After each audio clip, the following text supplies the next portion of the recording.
জুলাই আগস্টে বৈষম্য বিরোধী আন্দোলন চলাকালে স্বৈরাচারী প্রধানমন্ত্রী শেখ হাসিনার নির্দেশেই ইন্টারনেট বন্ধ রাখা হয়েছিল বলে আন্তর্জাতিক অপরাধ ট্রাইব্যুনালে স্বীকারোক্তি দিয়েছেন সাবেক তথ্য প্রযুক্তি প্রতিমন্ত্রী জুনায়েদ আহমেদ পলক।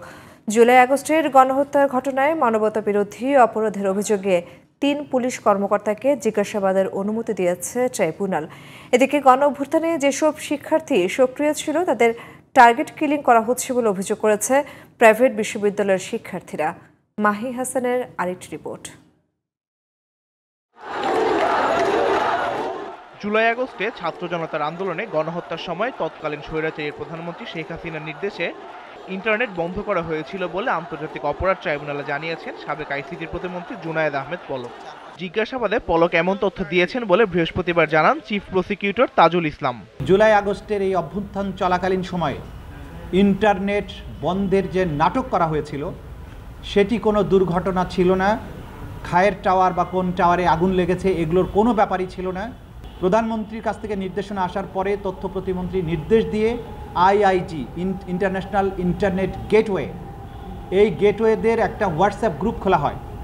সেই গ্রুপে সরাসরি নির্দেশ দেওয়া হয় ইমিডিয়েটলি ইন্টারনেট শাটডাউন করো, এবং তাদেরকে এটা এনশিওর করতে বলা হয় যে করার পরে আবার জানাও যে ইট ইজ ডান। এদিকে জুলাই আগস্টে ছাত্র জনতার গণ অভ্যুত্থানে যেসব শিক্ষার্থী সক্রিয়ভাবে অংশগ্রহণ করেছেন তাদের টার্গেট কিলিং করা হচ্ছে বলে অভিযোগ করেছেন প্রাইভেট ইউনিভার্সিটির শিক্ষার্থীরা। নিষিদ্ধ সংগঠন ছাত্রলীগের সোশ্যাল মিডিয়া ব্যবহার বন্ধের দাবি জানান শিক্ষার্থীরা। বাংলাদেশ ছাত্রলীগ একটি নিষিদ্ধ সংগঠন এবং তারা গণহত্যার দায়ে অভিযুক্ত, তাদের প্যারেন্ট অর্গানাইজেশন আওয়ামী লীগ সহ।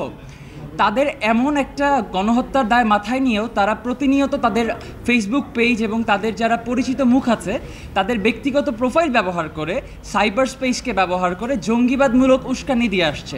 তারা প্রকাশ্যে দাবি করছে জয় বাংলার লড়াই বলে তারা বাংলাদেশে একটা গেরিলা যুদ্ধ শুরু করতে চায় এবং যারা আন্দোলনে ছিল তাদেরকে তারা আক্রমণ করবে বলে প্রচ্ছন্ন হুমকিও প্রদান করা হচ্ছে। আমাদের যারা রাজপথের সহযোদ্ধা এবং যারা রাজসাক্ষী, মূলত এই গণহত্যা আমাদের 2000 শহীদের রক্তের উপর দাঁড়িয়ে যে নতুন বাংলাদেশ, আমরা নতুন বাংলাদেশের স্বপ্ন দেখেছি, সেই বাংলাদেশে আমাদের বিপ্লবীরা কেন শহীদ হবে, সেই বাংলাদেশে কেন আমাদের সহযোদ্ধাদের রক্ত ঝরবে।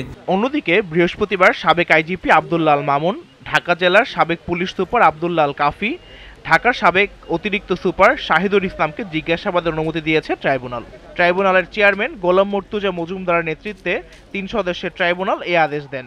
এছাড়া এনটিএমসির সাবেক প্রধান জিয়াউল হাসান সহ সাবেক 8 কর্মকর্তার বিরুদ্ধে আগামী 20 ফেব্রুয়ারি তদন্তের অগ্রগতি প্রতিবেদন দাখিল করতে নির্দেশ দিয়েছে tribunal. Mahi Hasan, DTV news, Dhaka.